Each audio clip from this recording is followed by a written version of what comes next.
I enjoy not knowing exactly what my project is. Yes, yeah. Because I feel like if I knew exactly what it was, that would take maybe the fun out of it. Mm-hmm. Is that like can you relate?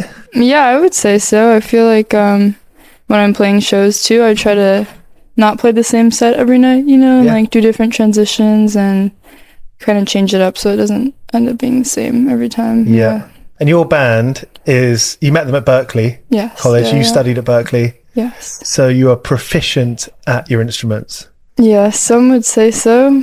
Yeah. That's good. I mean, I guess that's like a whole conversation in itself, like learning to love an instrument and like learning to play it your own way, whilst also in a way that's sort of been taught and has been written down in paper and in a way that is like, this is how you do it. There's tension in that. Yeah, I guess so. I feel like definitely studied a lot, like going to music school and stuff, you end up learning the way that maybe a lot of other people learn, but then within that there's like so many different paths. So like technique wise and everything too. Did you have those days where you're like, I just want to write something that feels good and is not technically the way I'm supposed to do it? I guess so, yeah. I think I kind of go back and forth between, I always try to challenge myself in my writing for the most part. So like sometimes I'll write songs that are intentionally really hard for me to play. Yeah. And then I'll like eventually get better at playing them to the point where it's not hard anymore. And other times, on this new album that's coming out in May, there's a few songs that are just like actually extremely easy to play.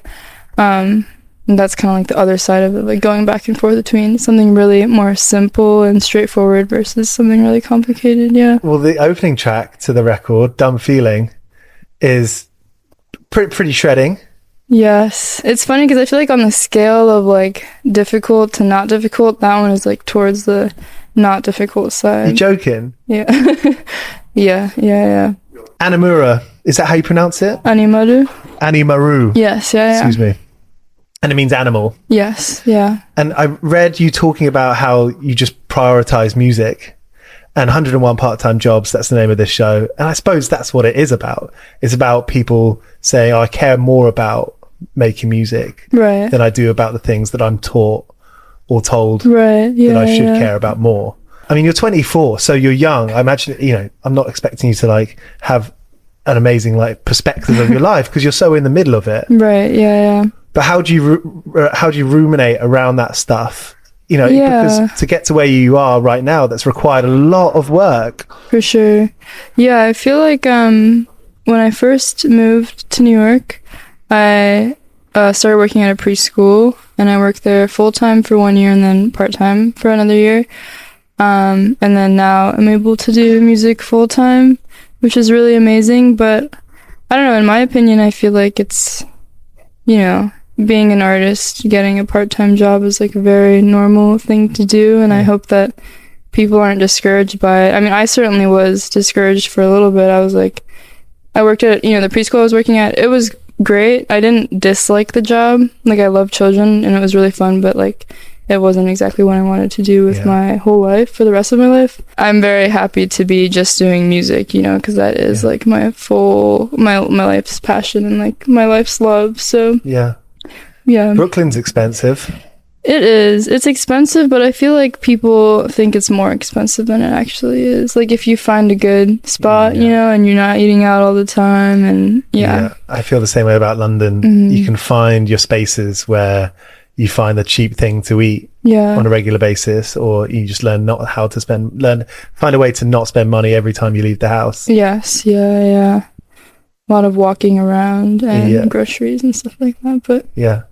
So it's your first record. There's like a lot of work that's gone into this. You've been building towards this time. How far ahead are you able to look? How are you able to kind of stay sane within that kind of structure? Right. I mean, I feel like it's nice in a way because there's always something to look forward to, because like I'm on this tour right now, first Europe and UK tour. And then when I get back, I have a little break, and then we're doing our first US headline tour. Yeah. And then going to Japan after that, and then maybe coming back here.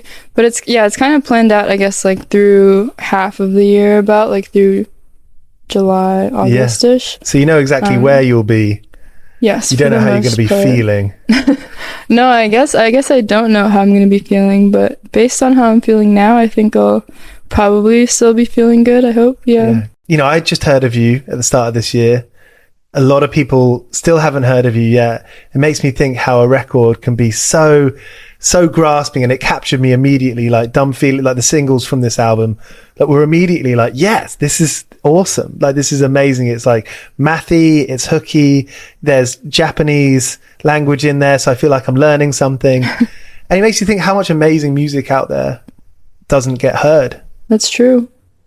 I feel like most of the music I listen to is not like popular music, so I definitely relate to that sentiment. Yeah. What are you listening to? Like jazz and Thelonious Monk? You said you were a fan of. Yeah. I listen to a lot of jazz. A lot of I guess recently I've been listening to like Michael Brecker more and Wayne Shorter. Also, you know, always love Coltrane. Yeah. Yeah. When you go home, do you feel like you have like a steady mind of like getting to work, like writing the songs compared to being away touring? It's always a balance between like being an artist in this day and age involves so much other than making art, you know, and making music. Like there's like social media and like answering your emails and doing a lot of other stuff that's not necessarily directly related to music. So for me, it's always trying to find a balance between the two of like, you know, I want to push my project forward as much as I can in terms of like the business sense, but I also need to make sure I'm like playing every day and practicing every day, because that's like the whole point of it, you know. It seems like a different world now in music to even 15 years ago, where I feel like now you kind of have to be like an entrepreneur in it and like have an idea about the business and kind of understand it. For sure. I feel like I see so many people that I'm like, you're an amazing musician and you have so much talent, but like you do not know how to like present yourself or like promote yourself, you know. And that's so hard. Like I feel like that's not something that you can really be taught. It's just like you gotta try and see what works and like what feels natural to you, you know. But it takes a while to get to that point. Is that what you did? You like tried out different things and you're like, who am I? Like, what is my voice when I'm speaking to audiences? Like, what's my online voice? Yeah, I feel like for me it was pretty relatively straightforward. I was like, all right, I'm just gonna take a video of myself playing the guitar, which is like what I was doing already anyways, but now I'm just taking a video, so it doesn't feel like that much extra work, I guess, in that sense. You must have had a lot of people reach out to you who are women or, you know, from different parts of the world who are like, you've inspired me to play guitar, you've inspired me to learn a pentagonic scale. Can't even say it. Yeah, I definitely get that sometimes, which I think is really sweet, but I'm like, also you should look for other inspirations, because I'm like here in comparison to like you know what I mean, like the people that I look up to, I feel like are miles and miles ahead of me. So it's interesting when people tell me they look up to me, because I'm like, no, you don't even know, like there's like so much more to it than you realize. That's like the best answer. You know, if I was like, oh, look up to you, I really love your music, and I'm learning to play whatever instrument, if that person was to say, oh, check out this person, this person, this person, I'd be like, that's the best thing. That's the best thing you can hear. Yeah. It's hard to make a living being an artist now. Is that something you've reconciled with? It be like, okay, I'm going to be a little bit skint for the next couple of years, but it's going to be worth the value later on. Where are you in that, in your story? I would say, I mean, like generally I'm not too concerned about like being rich or anything, you know. Like I'm happy to just be able to make music and not have to have another job. Like that's really all I could ask for. So I don't mind if I can't like do anything super luxurious. I mean, at the end of the day, being able to travel and do this is luxurious in its own way. Even if I'm like, you know, sleeping on couches and like whatever, I'm still like able to see the world, which is really a beautiful thing. But and like alongside your solo stuff, there's going to be work. There's going to be work for players. Like, is that like an exciting prospect? I mean, playing or, you know, guesting on other people's records. Yeah, definitely. I feel like right now my focus has mostly been on my own music, but I'm looking forward to playing more guitar for sure. Like I feel like right now I'm really focused on songwriting and stuff, but I would imagine in a little bit I'll probably come back to being more of a guitarist, and Yeah. I would like to eventually release like, just instrumental music as well, just like playing guitar, like trio or something. Yeah, you can do that now. Yeah. I'm looking for a sleep playlist. Yeah, I feel like I'm not quite ready to release a standards album or anything like that. Maybe when I'm like 50 though. Yeah, well, it's good to have those in mind. Yes, yeah. Have you got any collaborations like coming up, or ones that you've done that are waiting to be released? Yeah, a couple. I don't know if I'm like supposed to say them though, because they haven't been announced yet. But that's what we would call a scoop. Yeah. On the show. Yeah. But yeah, you're not allowed to announce them. And yeah, I probably shouldn't, just because like they haven't been announced yet. Yeah. Great. Well, good to chat, Mei. Thanks so much. I mean, 101 part-time jobs. You mentioned like working in schools, working with kids. Have you had a couple of those days that you think like, fuck, I just want this day to end? You've made a mistake. You fucked up at work. For sure. I mean, this is kind of like a silly one, but working in a preschool with the class is like 2 to 3 year olds, so sometimes there's days where you're just changing diapers over and over again, and then you're like, I don't want to do this anymore. I've definitely had days like that. It's funny because I never thought I would be I didn't know that I liked kids until I started working at the preschool, and I was like, oh, this is actually really sweet. I quite enjoy this, but never thought I would be changing diapers. Yeah. There was a great Brian Eno interview that came out the other day that I enjoyed watching, and he said something along the lines of, as a kid, all your life is about learning things. A kid learns things. And playtime. You're playing and you're learning. And at some point that stops as an adult, which is really sad. Yeah. So I feel like it requires some extra kind of work and effort to be like, no, I'm going to reject that notion that, past the age of 18 or 21, I'm an adult and I'm just not allowed to learn or play anymore. Whereas so many of the things that I find so much joy in, music, sport, hanging around with my friends, like learning and reading books, that novel was written by someone who was ultimately playing and learning.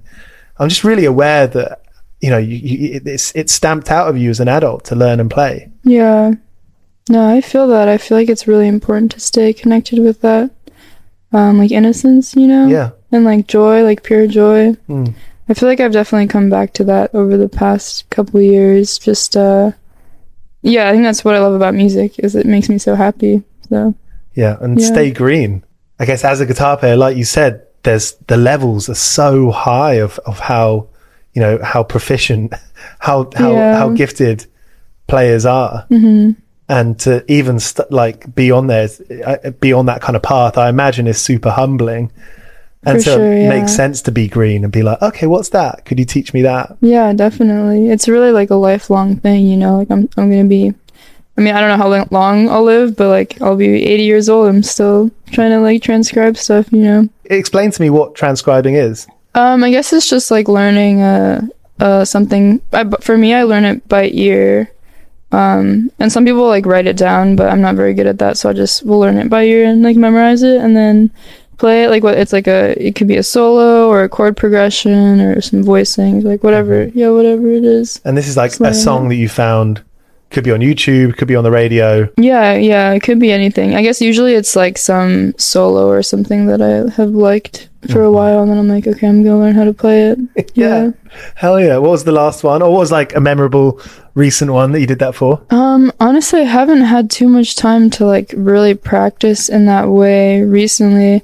I tried to start transcribing Michael Brecker's solo on Cabin Fever, which I don't know if you've heard that, but it's kind of just a ridiculous thing to do, so I like gave up, but maybe I'll pick that up again. I got like a little bit into it. It's just kind of hard, but yeah. And just to end with, could you give us, and it was Michael Brecker? Michael Brecker, yeah. Michael Brecker. Could you give us 3 records that we should go and listen to? Could you educate us? I guess, I don't know if I could name like 3, because I'm kind of just coming into his music, but the one that I've been listening to a lot is like Tales of the Hudson. Yeah. That's what it's called. Okay. Yeah. It's pretty sick. What about other artists sort of in this kind of stage in your life that you're discovering? What are 2 other recent artists that you've discovered? That I've discovered, I've known about him for a while, but Hoenig I've been listening to more recently, and he has an album called Lines of Oppression that I really like. Yeah. So we're going to go back and listen to this and be like, Wow, that's wild. It's pretty crazy. Yeah. Do you know John Roseboro? No. He's an artist based out of New York. He's a good friend. He makes like post-bossa indie music. He just put out an album pretty recently called Fools. That's really beautiful, yeah. Sick. Thank you very much, Mei. Thank you. Thank you for having me. Cheers for watching. This is 101 Part-Time Jobs. You can find us on Apple, Spotify, and all podcast apps. We've done interviews with Aurora, Kneecap, Idols, Laura Mabry of Churches, and loads more. So tap into 101 Part-Time Jobs on Spotify, Apple, and all podcast apps.